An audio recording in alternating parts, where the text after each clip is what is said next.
Hello friends, इस video में हम लिटकोड वीकली कॉन्टेस्ट 331 की थर्ड प्रॉब्लम डिस्कस करेंगे। प्रॉब्लम का नाम है हाउस रोवर 4 एंड कैटेगरी है मीडियम। इस प्रॉब्लम में आपको एक एरे ऑफ इंटीजर्स दिया हुआ है और साथ में एक के वैल्यू दी हुई है। आपको गिवन एरे में से एटलीस्ट के नंबर्स चुनने हैं। नंबर्स इस तरह से चुनने हैं कि वो आपके एडजेसेंट नहीं होने चाहिए। जैसे मान लो आपने एक नंबर चुना, ये 2, तो आप इस 3 को नहीं चुन सकते। आप किसको चुन सकते हो? या तो 5 को या फिर 9 को। तो आप एडजेसेंट इंटीजर्स नहीं चुन सकते। आपको इस तरह से एटलीस्ट के इंटीजर्स चुनने हैं और फिर आप जो के इंटीजर्स चुनोगे उसका मैक्स लेना है। जैसे मान लो मैंने चुने 2 और 5, इसका मैक्स क्या है? 5 आएगा। इसी तरह मान लो मैंने चुना होता 2 और 9, इसका मैक्स कितना था? 9 आता। इसी तरह मैं क्या चुन सकता था? 3 और 9, इसका मैक्स कितना आता? 9 आता।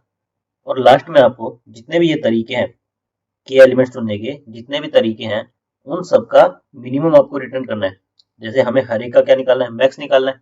2 5 का मैक्स 5, फिर 9, फिर 9, सो ऑन। इस तरह से आपको सारे मैक्स निकालने हैं और फिर जो जितने भी ये आएंगे इन सबका मिनिमम आपको रिटर्न करना है। तो आपको क्या रिटर्न करना है? 5।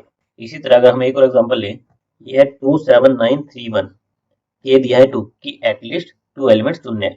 तो हम क्या क्या चुन सकते हैं? एक चुन सकते हैं 2,9, एक 2,3, एक 2,1, फिर 7,3, 7,1, 9,1, और एक चुन सकते हैं 2,9,1, 3 एलिमेंट्स। इसमें क्या आएगा? मैक्सिमम 9, इसमें 3, इसमें 2, इसमें 7, इसमें 7, इसमें 9, इसमें 9। इन सब का मिनिमम आपका क्या है? 2। तो आपको क्या रिटर्न करना है? 2।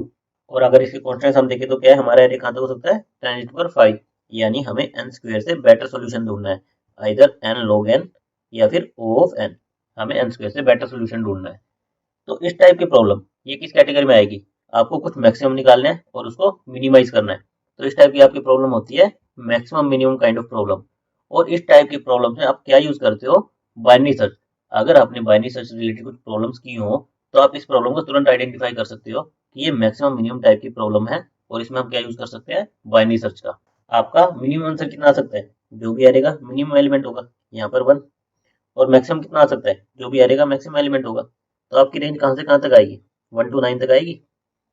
ये हमारी बाइनरी सर्च की रेंज हो जाएगी। इसमें हम क्या करेंगे? इसका मिड निकालेंगे। जैसे हमने 1 और 9 का मिड निकाला 5। हम ये चेक करेंगे कि क्या हम 5 आंसर अचीव कर सकते हैं या नहीं कर सकते। ये हम कैसे चेक कर सकते हैं कि हमारा 5 पॉसिबल है या नहीं है? बेसिकली 5 का मतलब क्या हुआ कि जो भी मैं ये मैक्सिमम एलिमेंट निकाल रहा हूँ, मैक्सिमम जो कि एलिमेंट सुन रहा हूँ, इनमें से अगर कोई भी एलिमेंट मेरा 5 से बड़ा नहीं है तो मेरी मैक्सिमम कैपेबिलिटी कहाँ तक जाएगी? 5 तक ही जाएगी। तो जो भी मेरा आंसर होगा आइदर 5 होगा या इससे कम होगा। तो यही चीज मैं इसमें अप्लाई करूंगा। मैं क्या करूंगा? मैं स्टार्टिंग से लूप चलाऊंगा। जैसे मैं यहाँ 2 से लूप चलाया, अगर ये मेरा 5 से छोटा है तो मैं इसको इंक्लूड कर लूंगा। कह दूंगा कि मैंने 1 एलिमेंट इंक्लूड कर लिया है, जो कितना है? मेरा 2 है। फिर मैं क्या है? इसका एडजेसेंट चुन नहीं सकता, तो मैं सीधा कहाँ पर चला जाऊंगा? 9 पर। अब ये मेरा 9 क्या है? 5 से बड़ा है, तो मैं इसको इंक्लूड नहीं कर सकता, तो मैं कहाँ जाऊंगा? 3 पर। 3 मेरा इससे छोटा है तो मैं इसको इंक्लूड कर सकता हूँ, तो मेरा के कितना हो जाएगा? 2 हो जाएगा। और मुझे चुनने कितने थे? 2 एलिमेंट्स चुनने थे, जो कि मैं चुन पा रहा हूँ इसके साथ। यानी कि मेरा 5 आंसर पॉसिबल है। तो मैं यहाँ से रिटर्न कर दूंगा ट्रू, कि 5 तो मेरा पॉसिबल है। अब आप 5 से छोटा आंसर ढूंढने की कोशिश करो। मैंने एक आंसर में स्टोर कर लिया कि 5 तो पॉसिबल है। अब मैं इस आंसर को और ऑप्टिमाइज करने की कोशिश करूंगा। बेसिकली मैं 1 to 5 में देखूंगा कि क्या कोई और छोटा पॉसिबल है। तो मैं फिर से मिड निकालूंगा। मिड कितना आएगा? 3। तो मैं फिर से यहाँ पर लूप चलाऊंगा। अब मैं क्या करूंगा? मैं देखूंगा ये 2 मेरा 3 से छोटा है, तो मैं एक एलिमेंट चुन लिया। फिर मैं 7 नहीं चुन सकता, 9 नहीं चुन सकता, फिर मैं क्या चुन सकता हूँ? 3। 3 इक्वल है, तो मैं 3 चुना, तो मेरे के कितना हो गया? 2। तो मेरा 3 आंसर भी पॉसिबल है। तो मैं आंसर में अब क्या अपडेट कर दूंगा? 3 पॉसिबल है। और ऑप्टिमाइज करने की कोशिश करो। मेरी रेंज क्या बन जाएगी? 1 to 3। मैं इसका मिड निकालूंगा, कितना आएगा? 2 आएगा। तो मैं फिर से लूप चलाऊंगा। 2, मैं 2 चुन सकता हूँ, मेरा के 1 आ गया। मैं 7 नहीं चुन सकता, 9 नहीं चुन सकता, 3 नहीं चुन सकता, मैं 1 ये चुन सकता हूँ। के कितना आ गया? 2 आ गया। तो मेरा 2 भी पॉसिबल है। मैं आंसर को क्या अपडेट कर दूंगा? 2। और फिर क्या देखूंगा कि 1 से 2 इस रेंज में देखो। अब इसका जब मैं मिड निकालूंगा तो कितना आएगा? 1 आएगा। तो मैं फिर से लूप चलाऊंगा। 2 नहीं चुन सकता, 7 नहीं चुन सकता, 9 नहीं, 3 नहीं, 1 चुन सकता हूँ। तो मेरा के कितना हो गया? अभी 1। मैंने 1 एलिमेंट चुन लिया। लेकिन अब मेरा एरे एग्जॉस्ट हो गया और मुझे मिनिमम कितने चुने थे? 2 चुनने थे। तो यानी कि मेरा 1 पॉसिबल नहीं है। 1 पॉसिबल नहीं है तो मुझे क्या देखना पड़ेगा, राइट साइड की रेंज में। राइट साइड की रेंज यानी 2 से 2, जो कि हम देख चुके हैं कि 2 तो हमारा पॉसिबल है, तो इस केस में हम क्या रिटर्न कर देंगे, 2 रिटर्न कर देंगे। तो हमारी जनरल बाइनरी सर्च अप्रोच क्या रहेगी, हम एक लो रेंज लेंगे, एक हाई रेंज लेंगे, हम मिड निकालेंगे, हम चेक करने की कोशिश करेंगे क्या मिड पॉसिबल है या नहीं है। अगर मिड पॉसिबल है तो हमें, क्योंकि मिनिमम करना है, हम लेफ्ट साइड की रेंज लो टू मिड में देखेंगे कि क्या इससे छोटा कोई पॉसिबल है या नहीं है। अगर ये मिड पॉसिबल नहीं है तो इसका मतलब क्या हुआ कि इससे छोटा भी कोई पॉसिबल नहीं होगा, तो हमें राइट साइड की रेंज में मिड प्लस 1 से हाई में हमारा आंसर ढूंढना पड़ेगा। तो इस तरह से हम बाइनरी सर्च को लगाएंगे। तो एक बार इसका हम कोड देख लेते हैं। सबसे पहले हमने क्या किया, हमने यहाँ पे एरे का मैक्स एलिमेंट निकाला। बेसिकली हमारी रेंज क्या होगी, लो टू हाई। लो को तो हम मान लेते हैं 0। अगर हम चाहें तो यहाँ पर मिनिमम एलिमेंट भी निकाल सकते हैं कि मिनिमम टू मैक्सिमम की रेंज हो, लेकिन हमने लो को क्या ले लिया 0, हाई को क्या ले लिया, जो भी हमारा मैक्सिमम एलिमेंट आया वो हमने बाइनरी सर्च की रेंज ले ली। फिर हमने क्या किया, बाइनरी सर्च के लिए लूप चलाया कि जब तक लो आपका हाई से छोटा या इक्वल है। और हमने क्या किया, मिड फाइंड आउट किया, low plus high minus low by 2 हमने मिड फाइंड आउट किया।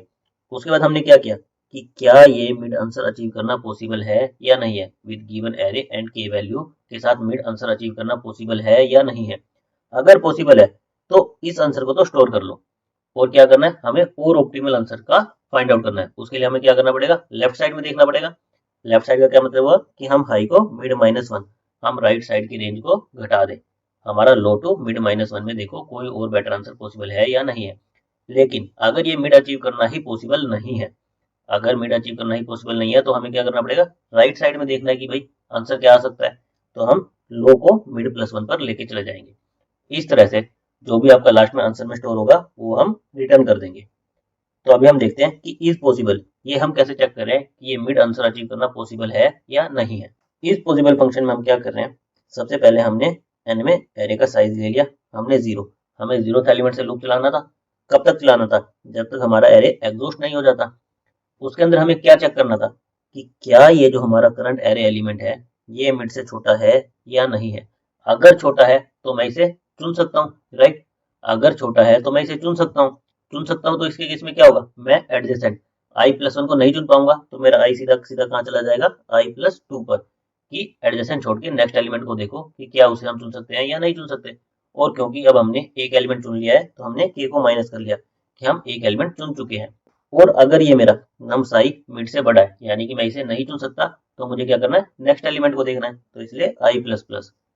नाउ इस ऑपरेशन के बाद अगर मेरा के 0 हो गया, यानी कि मैंने कोई एलिमेंट चुना और जितने मुझे चुनने थे उतने हो गए, के मेरा 0 हो गया, तो उस केस में क्या है कि मिड आंसर अचीव करना पॉसिबल है। तो मैं क्या रिटर्न कर दूंगा, ट्रू। अगर इस तरह से पूरा लूप चलाने के बाद कहीं से भी ट्रू रिटर्न नहीं हुआ, यानी कि मैं के एलिमेंट नहीं चुन पाया, तो मुझे क्या रिटर्न करना है, फॉल्स, कि मिड अचीव करना पॉसिबल नहीं है, इससे कोई राइट साइड में बेटर आंसर देखो। तो इस तरह से हमारे बाइनरी सर्च अप्रोच वर्क करेगी। इसकी ओवरऑल टाइम कॉम्प्लेक्सिटी क्या आएगी, हम लो टू हाई इस रेंज में तो बाइनरी सर्च लगा रहे हैं। ये रेंज हमारी मैक्सिमम कितनी हो सकती है, 10⁻9, क्योंकि ये हमें दिया है एरे का मैक्सिमम एलिमेंट जो होता है वो 10⁻9 तक हो सकता है। तो ये हमारी मैक्सिमम रेंज कहाँ तक आएगी, 10⁻9। और बाइनरी सर्च में क्या होता है, लॉग ऑफ जो भी आपकी रेंज होती है उतना लगता है। तो लॉग ऑफ 10⁻9 तो हमारी एक ही आई। और इसके अंदर हम क्या कर रहे हैं, इज पॉसिबल, ये फंक्शन बार बार कॉल कर रहे हैं। इस फंक्शन में हम क्या कर रहे थे, एक लूप चला रहे थे पूरे एरे के लिए, यानी ये कितना टाइम लेगा आपका n। तो मेरी ओवरऑल टाइम कॉम्प्लेक्सिटी क्या आ जाएगी, n log n, या फिर मैं कहूँ तो n log of 10⁻9। और ये कितना होता है, log 10⁻9 आपका 30 के अप्रोक्स होता है। तो 30 टाइम्स आपकी n, ये आपकी ओवरऑल टाइम कॉम्प्लेक्सिटी आ जाएगी। और स्पेस कॉम्प्लेक्सिटी क्या आएगी, हम कोई एडिशनल एरे ले ही नहीं रहे हैं, तो इसलिए हमारी स्पेस कॉम्प्लेक्सिटी क्या आ जाएगी, O of 1। Thank you guys.